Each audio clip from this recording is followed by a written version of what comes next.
This is Gene Frenette, sports columnist for the Florida Times-Union, reporting on Jacksonville.com.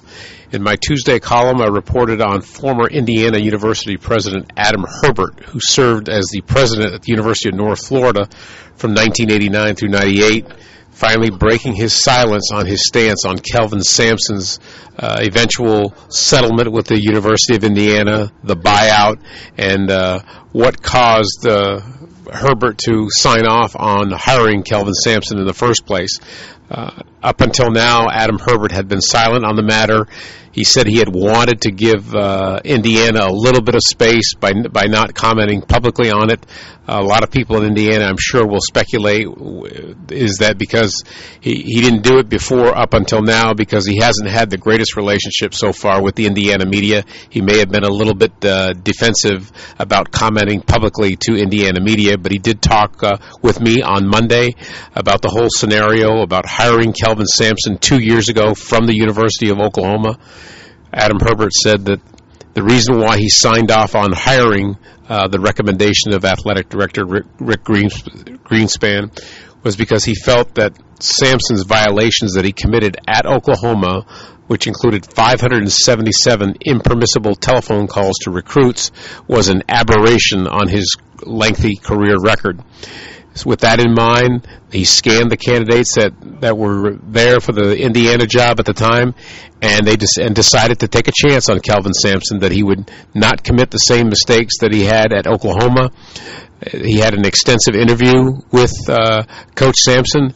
Rick Greenspan, President Herbert, and two Indiana University trustees that were invited by Herbert to sit in on the interview with Kelvin Sampson that lasted 6 hours, and they went over with a fine-tooth comb all the allegations that Sampson had committed, actually the impermissible calls that Sampson had committed while at Oklahoma, and they came away satisfied that this mistakes would not prop up again, and unfortunately they did get burned by it.